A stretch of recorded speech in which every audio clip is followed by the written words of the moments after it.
News agency গুলো আছে সব ফেক নিউজ ছড়াচ্ছে। তারা হলে আজকে ছড়িয়ে দিয়েছে যে মাসুদ পেজেশকিয়ান ইরানের প্রেসিডেন্ট, উনি পদত্যাগ করছেন, উনি হুম হুম রেজিগনেশন লেটার দিয়ে দিয়েছেন। আমি সারা promptly I had gone to check out this matter in Google, এবং I have got it promptly. No no, এই ধরনের কোনো কিছুই ঘটে নাই। এবং ওনাকে জিজ্ঞেস করার পরে বলেছে যে আমি তো অবাক হলাম কখন আমি রিজাইন করলাম, এবং হুম হুম তিনি কেন পদত্যাগ করেছেন এটার কারণও বানিয়ে দিয়ে দিয়েছে। যে আইআরজিসি সবসময় কি করে, ওই পলিটিক্যাল সিদ্ধান্ত আইআরজিসি নিচ্ছে কেন? এটা তো মিলিটারি, আইআরজিসি তো মিলিটারি। হ্যাঁ, রিপাবলিকান গার্ড, হুম হুম হুম। ইসলামিক রেভলিউশনারি গার্ড, এটা ইসলামিক রেভলিউশনারি গার্ড। তারা তো আর্মির লোক, তারা ডিফেন্ড করবে দেশকে, তারা পলিটিক্যাল সিদ্ধান্ত কেন দিবে? এই ধরনের নাকি মাসুদ পেজেশকিয়ান বলেছেন, এবং আইআরজিসির এই বক্তব্যে মানে এই কাজে তিনি অসন্তুষ্ট, তাই তিনি প্রেসিডেন্ট হিসেবে থাকবেন না। উনি বলছেন যে, "No, কোনো প্রশ্নই ওঠে না, আমি এই ধরনের মন্তব্য করি নাই, আমি রিজাইনও করি নাই।" তখন তাসনিম পত্রিকা যেটা যেটা চালায় হলো আইআরজিসির একটা মানে মিডিয়া আর কি, হুম। এই তাসনিম বলেছে না, একেবারেই ডাহা মিথ্যা কথা, এরকম কোনো রিপোর্ট নাই, এবং Masoud Pezeshkian normally and regularly উনি অফিস করছেন। তাইলে এই যে খবরটা ছড়িয়ে দিল, এটা হলো প্রপাগান্ডা। এটা কাদের প্রপাগান্ডা জানেন? এটা হলো জায়নবাদীদের প্রপাগান্ডা। জায়নবাদী আছে না, জায়নিস্ট, ইহুদিদের প্রপাগান্ডা, ইসরায়েলের প্রপাগান্ডা এটা। এই প্রপাগান্ডার মাধ্যমে ইরানের মধ্যে ফাটল ধরাইতে চায়।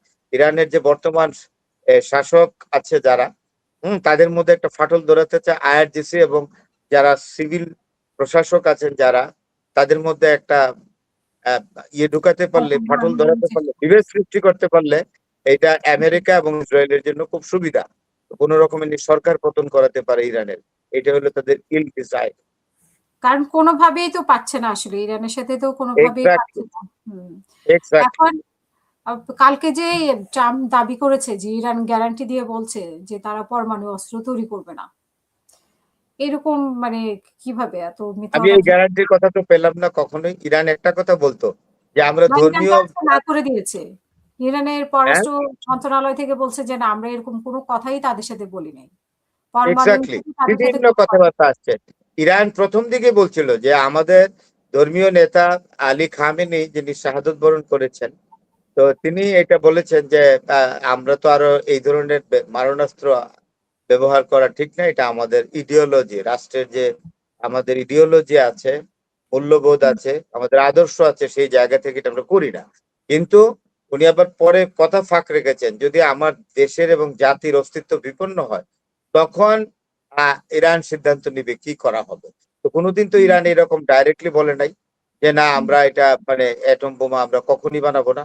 আপনি আমেরিকা এবং ইসরায়েল মিলে ইরানকে একদম ভূমিসাৎ করে দিবে, পৃথিবী থেকে একদম নিশ্চিহ্ন করে দেবে, আর ইরান বসে থাকবে? ইরানের কাছে এই ধরনের বোমা থাকলে ইরান সেটা প্রয়োগ করবে না?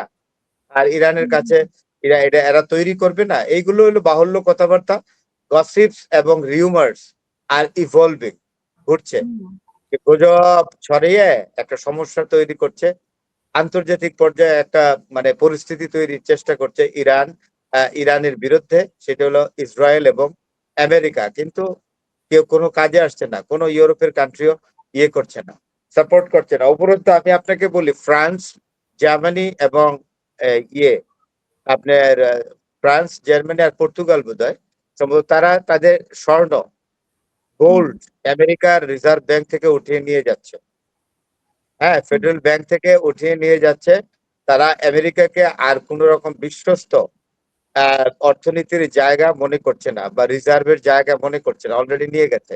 ফ্রান্স নিয়ে গেছে, জার্মানি নিয়ে গেছে, পর্তুগালও নিয়ে গেছে।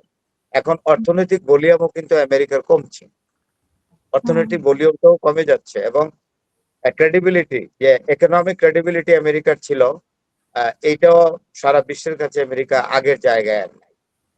হুম।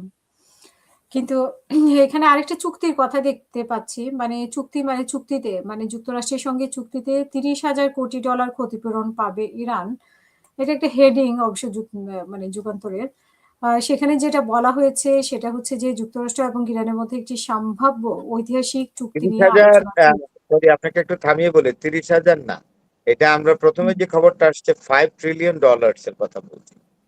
ফাইভ হুম, ট্রিলিয়ন ডলার্স এর ইকোনমি তো ইরানের না, ইরানের আছে $4 ট্রিলিয়ন।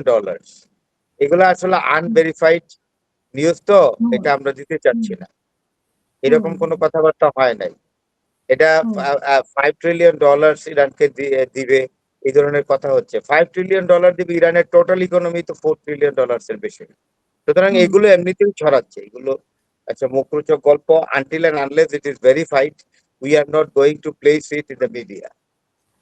আচ্ছা, আমরা মানে এখন নেতানিয়াহুর অবস্থা কি? মানে নেতানিয়াহুর নিউজটা আমরা খুব কম দেখতে পাচ্ছি। তার অবস্থানটা কি? মানে উনি যখন নেতানিয়াহুর অবস্থা হলো, লেটেস্ট একটা নিউজ আছে। হিজবুল্লাহর একটা নিউজ স্টাইল অ্যাডপ্ট করেছে ইসরায়েলকে ফেস হুম, করার জন্য। আপনারা জানেন যে ইসরায়েল দক্ষিণ লেবাননের খানিকটা অংশ দখল করে রাখছে এবং এখানে হত্যাযজ্ঞ চালাচ্ছে। তো হুম। এখন হিজবুল্লাহরা ভিতর থেকে একটা স্ট্র্যাটেজি এপ্লাই করেছে। তারা